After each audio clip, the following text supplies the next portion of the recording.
Andrés, yo una última de mi parte. ¿Te gustaría ser candidato a la presidencia? No sé por qué anoche me he soñado que algo de eso me ibas a preguntar. Ah.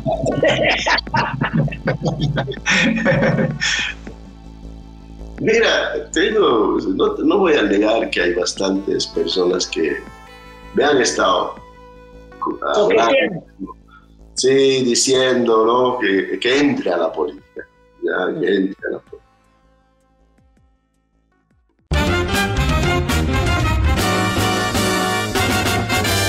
Esto es Cabildeo Digital.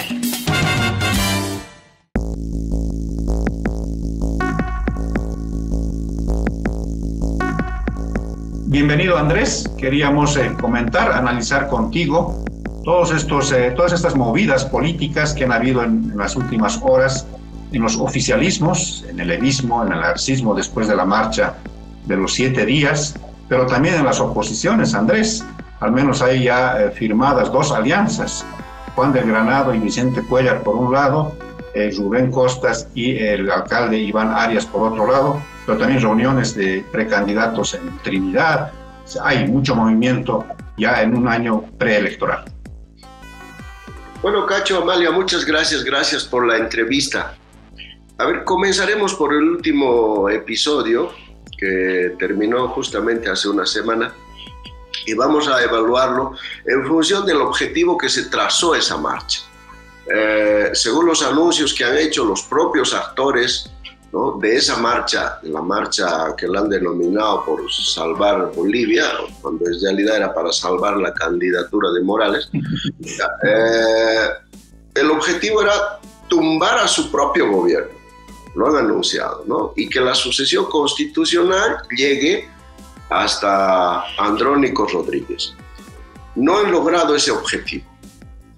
¿Por qué no han logrado? Porque considero que, confiado en que le han hecho creer a Morales que era un animal político extraordinario, que su olfato no fallaba, ¿no?, y que sabía dónde estaba, era como el 9 que sabe dónde pararse y meter el gol, aunque no haya jugado todo el partido, pero sabe dónde pararse y meter el gol.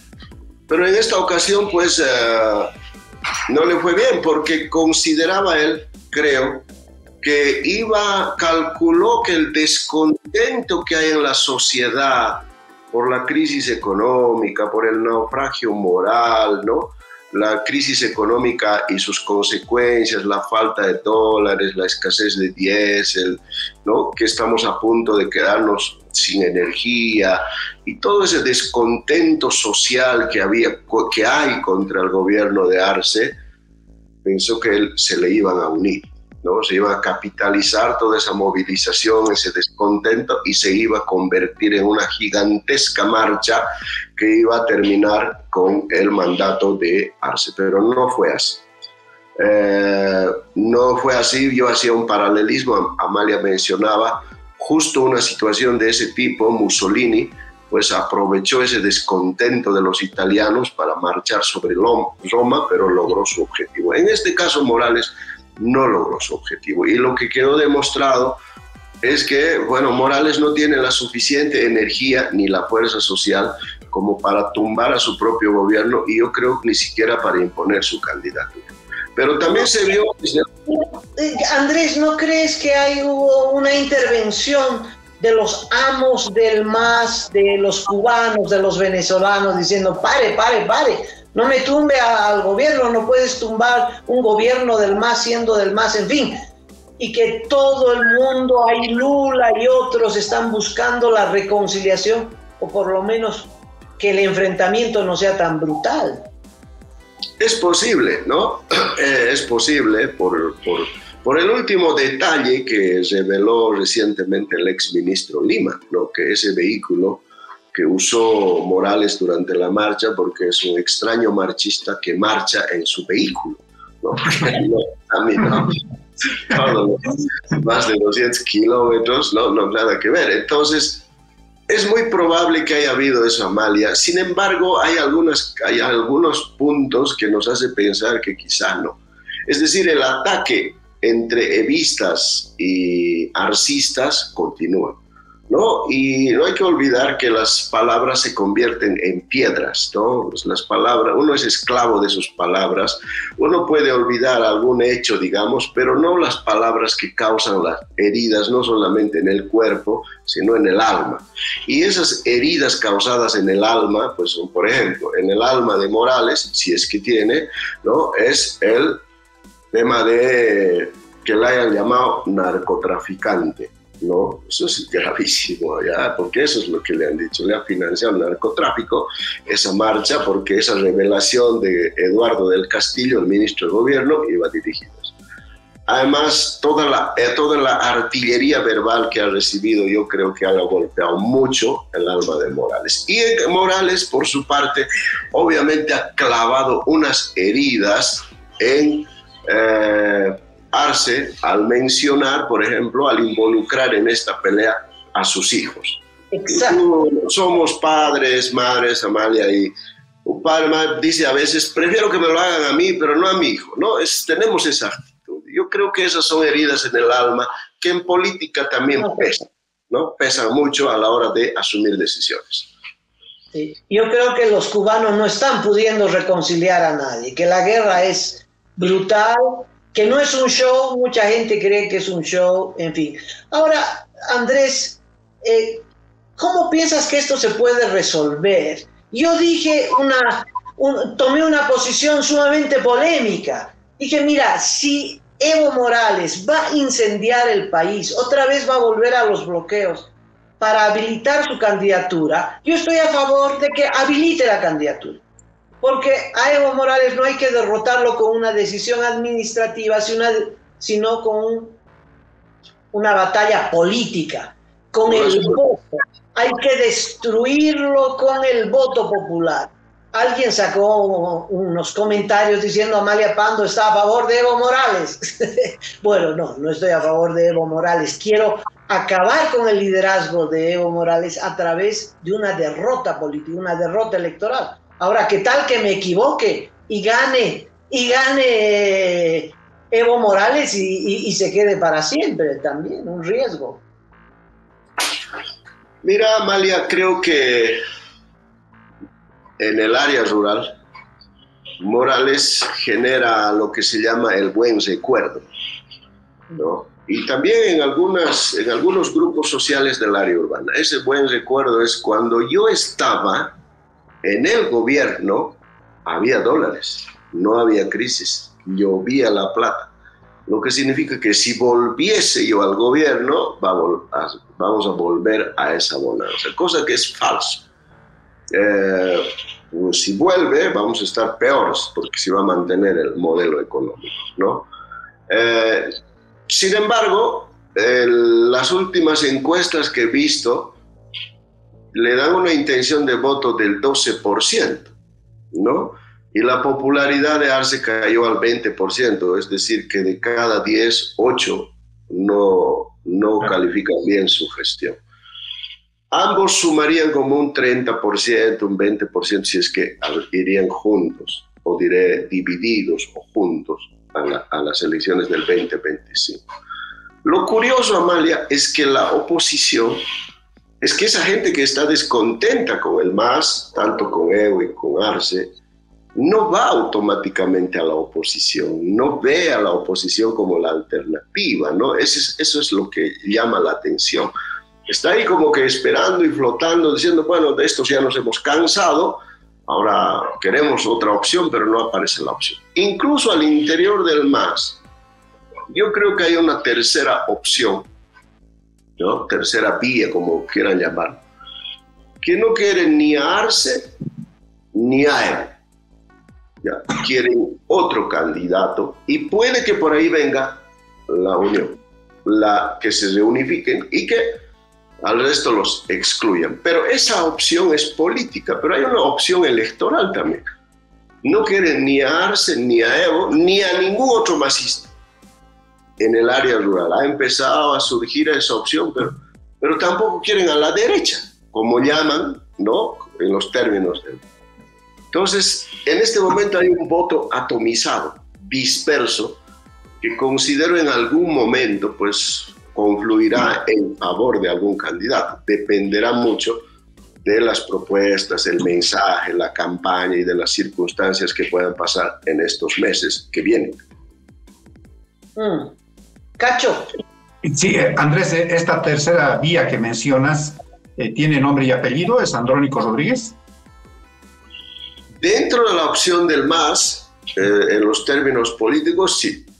No, pero dentro de la opción electoral me refiero a las bases, a la gente que votaba habitualmente en el área rural. No quieren a ningún masista porque, bueno, pues han visto, ya han experimentado que no viene la solución por ahí. Entonces, yo creo que hay que estudiarlo en mayor profundidad, esa dispersión que existe en esto, tanto entre los militantes duros, entre la cúpula, digamos, que está buscando, o entre los militantes más cercanos que quisieran que ambas alas terminen por excluirse y haya un ala unificadora. Pero en el ámbito electoral tienen otra percepción, ¿no? Porque un poco como hay cansancio por todas las movilizaciones inútiles que han hecho hasta ahora y que no les ha servido para salir de la pobreza, ¿no? Porque si bien han avanzado un poco, pero no es como les habían prometido. Es muy interesante lo que estás mencionando, Andrés. Abre, la verdad, otro tipo de panorama, porque si es verdad esta atomización, que me imagino que tú la percibes con mayor proximidad, esto le abre una opción a las a las alternativas denominadas de derecha.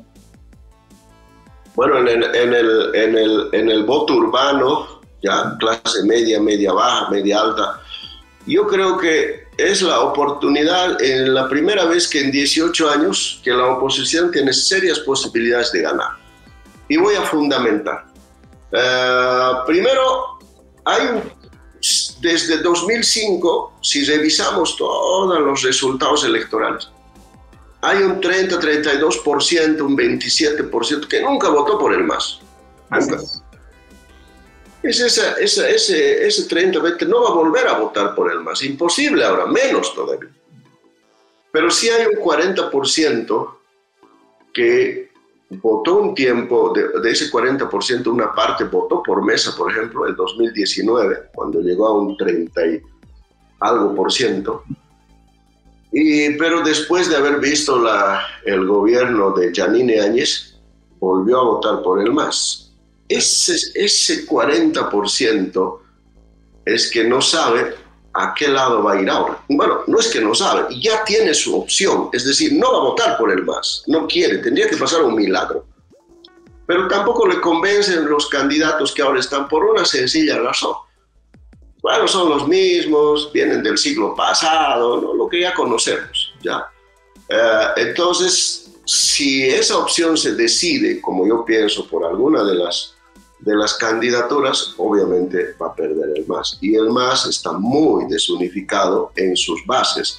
Esas bases que si fueran divididos a las elecciones, en este caso si Morales fuera candidato y Arce a la vez candidato, yo creo que entre ambos sumarían entre un 22, 23%, ¿no? Y no creo que sea más, ya, salvo que pase algunas cosas, entonces perderían. Ahora, si hay una tercera opción, Andrónico Rodríguez, digamos, quizá les iría mejor. Sí, opino lo mismo. Andrés, ¿crees que Evo Morales, con la resolución de diciembre del 2023 del Tribunal Constitucional, ya está inhabilitado?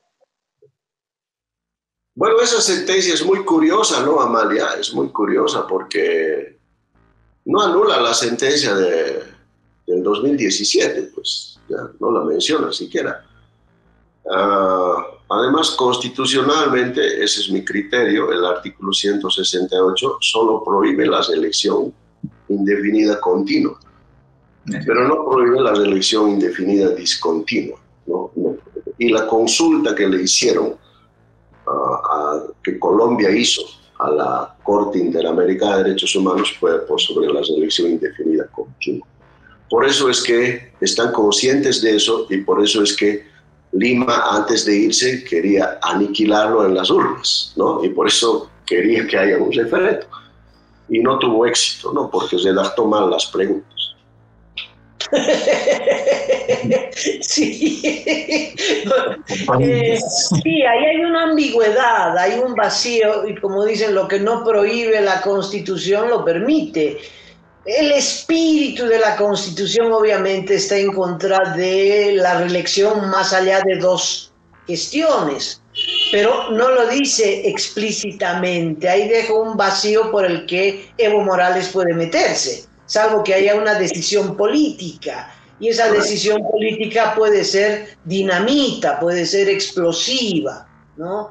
Sí. De tal modo que no está definido si Evo Morales está inhabilitado o no está habilitado, ¿no? Ahí el país va a entrar en un conflicto, salvo que los tambaquíes pesen más que su candidatura. ¿Has visto qué apurado estaba? Cuando terminó la marcha, dice, bueno, hagan lo que quieran, yo me voy, tengo problemas con los tambaquíes.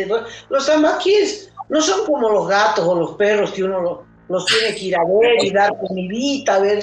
No, los tambaquíes están felices, ahí no necesitan a Evo Morales, pero él se fue. Algo pasa que todavía no lo entiendo.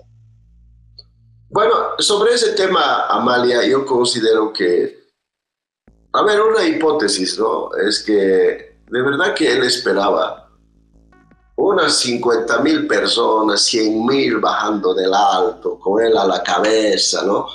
Yendo a la Plaza Murillo, entonces el gobierno atemorizado, porque ¿qué vas a poder reprimir a 100.000 o a 50.000? Muy difícil, ¿no? Entonces yo creo que esperaba algo así. Y al ver que había como unos 4.000, 5.000, porque esa cantidad llegó a la Cervecería Boliviana Nacional, entonces no hubo mejor excusa que los tambaquíes, ¿no? Que estaban extrañando y que tenía que irse nomás.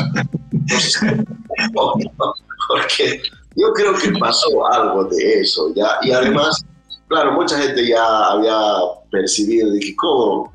¿Quién puede marchar 7 días? Pues todos vos tenemos laburo, ¿no? Ayer hablaba con 2 compañeros que son albañiles y les decía, oye, ¿y tú no has ido a marchar? ¿Y qué rato voy a trabajar en la obra? Dice, no, es muy complicado ir a marchar 7 días.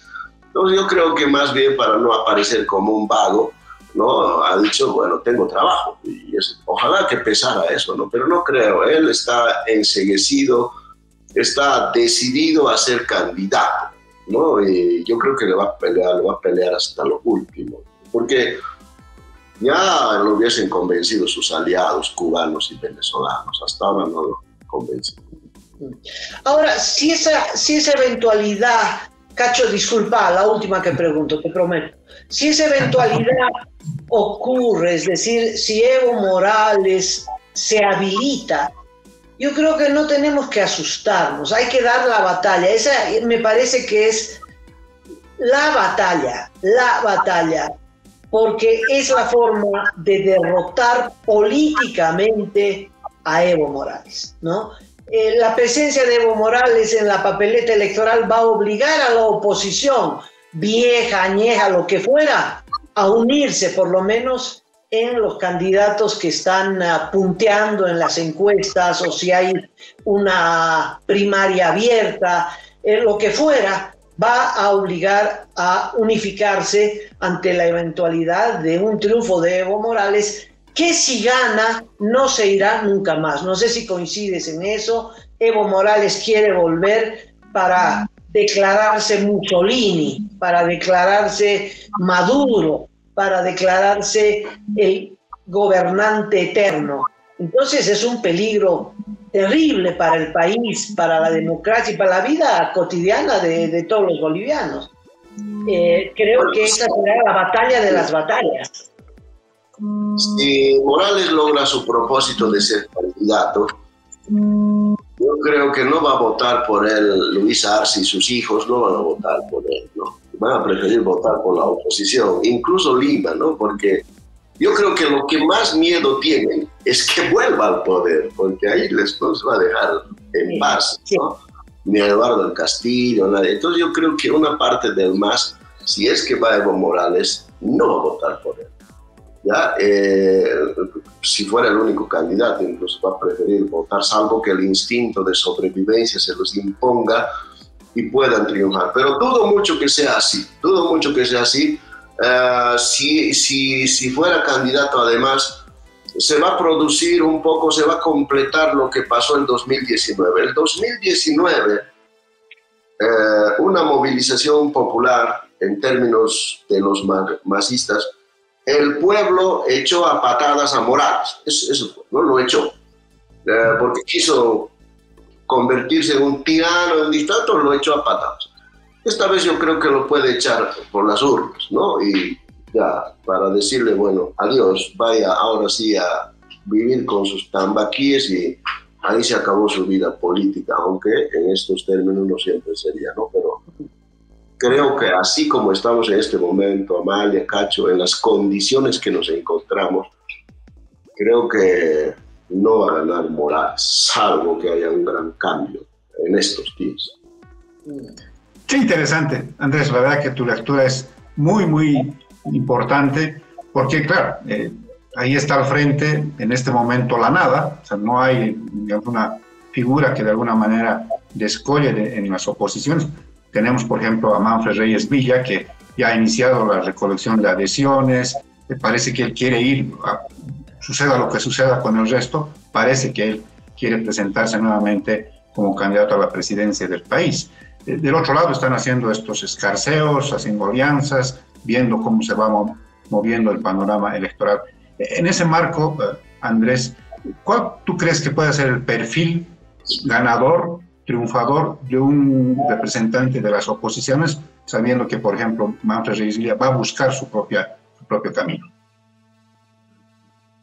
A ver, hay que preguntarse por qué le han perdonado la vida a Manfred Reyes Villa, ¿no? Porque tenía una sentencia o dos, creo, sentencias ejecutoriadas, ¿ya? Que lo inhabilitaban como candidato. 12 procesos. No, pero creo que hay una o dos sentencias, no recuerdo bien. Sentencia ejecutoriada, ¿no? Es decir, que ya no tendría que tener posibilidades. Pienso que el perfil del electorado, ese perfil del electorado es un poco que no quiere un extremista que entre y que haga lo mismo que el MAS, que empiece a perseguirlos, que empiece otra vez la polarización, como que cansa eso, ¿no? Entonces quiere a alguien más equilibrado. Entonces Manfred empieza a jugar ese papel, ¿no? De ese modo divide el voto de la oposición, porque hay un 30% que probablemente se vaya al extremo, a algún candidato que sea más duro, ¿ya? Y el 20% que podía sumarse ahí se vaya con Manfred. Entonces divide el voto, vamos a segunda vuelta y tenemos un parlamento atomizado. Puede que sea ese el papel de Manfred, pero hay que ver en estos días cómo va a evolucionar, porque el perfil del electorado, Cacho, define el perfil del candidato, ¿no? Yo creo que hay un electorado, considero en mi criterio, que es la mayoría, que se cansó de la polarización, ¿no? Entonces no quiere alguien que esté equilibrado, que no sea un perdona todo, pero que pueda reconstituir algunas cosas, incluso rescatar y conservar algunas cosas del movimiento al socialismo, ¿ya? Que no entre otra vez con esa ambición cesarista, adanista, de decir ya todo hay que cambiar de nuevo, el nombre, todo. Considero que no va por ahí. Entonces, ese electorado va a demandar un candidato de ese tipo, ¿no? O una candidata de ese tipo. Tal vez, Andrés, la palabra es conciliador. Sí, ¿no? Y pienso también que un modelo económico, porque ya ha visto cómo funciona el estatismo, el capitalismo de Estado, que pueda, ¿no?, un poco abrir más la economía, ¿ya?, que dé más protagonismo a la persona como generador de riqueza, ¿ya?, pero que le deje, que le cree condiciones, que no le ahogue, ¿ya? Esa es una mirada que, por ejemplo, hay bastante en el mundo andino, ¿ya? Creo que también va por ese lado. Pero tampoco quiero un extremo como Milei, donde diga ya el Estado lo vamos a reducir. Creo que tampoco va por ahí, ¿ya? Y pienso que hay algo fundamental también, ¿no? Que creo que no acepta que entre y termine, por ejemplo, expulsando a los indígenas del poder. Claro. No, porque los indígenas, aunque sean pocos ahora y hayan bajado, digamos, pero pues son bolivianos, parte de nuestro país y tienen todo el derecho a ser parte del Estado, gobernar desde las instancias que son parte de un nuevo gobierno, genial, ¿no? Que también un poco ese es el perfil que demanda, yo creo que el electorado. Supongo que los que están haciendo política profesional están estudiando todas estas cosas y por supuesto también deben estar considerando lo que se llama la feminización de la política, es que las mujeres tienen cada vez más fuerza, ¿no? Y creo que consideran que deben estar bien representadas, por ejemplo, ¿no? Entonces, yo creo que también ese perfil hay que tomar en cuenta. No sé si ahora pesará mucho la región, ahí yo tengo mis dudas, ¿no? Antes siempre era Occidente, Oriente, pero que no siempre ha funcionado. En nuestro país creo que se ha mezclado bastante, ¿no? Se ha mezclado bastante. Hay gente que se ha movido mucho y como que ya no hay, en mi criterio, ¿no? Esa contradicción Oriente-Occidente, aunque quieren hacerlo ver, ¿ya? Pero yo dudo mucho. No es gravitante. Bueno, sí. Andrés, yo una última de mi parte. ¿Te gustaría ser candidato a la presidencia? No sé por qué anoche me he soñado que algo de eso me ibas a preguntar. Ah.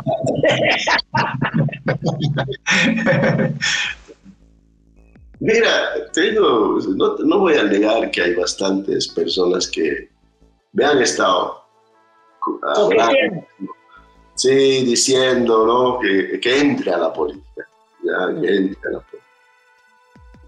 Pero todavía mi conciencia siento que golpea mi puerta a la política, pero hay un guardián que es la conciencia periodística que dice, no, tú eres periodista, tú tienes que seguir ahí. Entonces es un dilema que no lo he decidido, pero la verdad que tengo esa pugna al interior de mi persona, ¿no? Justamente porque hay gente que me ha propuesto, ¿no? Me ha propuesto. Tendrías mi voto, Andrés, tendrías mi voto. Y el mío. Bueno, comenzamos con 2. No. El tuyo 3. Hay que convencer a tu mujer. Eso está mal. Sí. Bueno, sí. Bueno, gracias, Amalia. Gracias, Cachito. Sí, se puede saber qué sectores son, más o menos, sin dar nombres, sin dar mayores pistas, si son sectores de centro democrático. ¿Cómo va el asunto? Más que esos sectores, Cachitos, te puedo decir que son centros, por ejemplo, indígenas, sectores populares y también sectores que tienen comodidad económica, ¿no? Wow. Entonces, a mí me sorprendió eso, ¿no? Sí, la verdad. Que haya de ambos sectores, pues como que yo dije, imagino que no me ven como una persona como para aplastar a la otra o a la otra parte en función para favorecer a uno.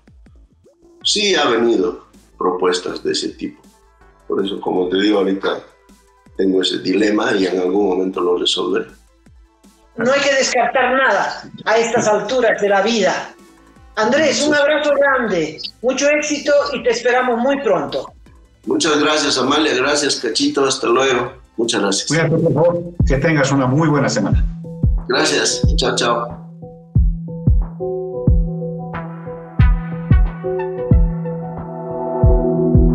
Aporta a Cabildeo Digital y apoya al periodismo independiente.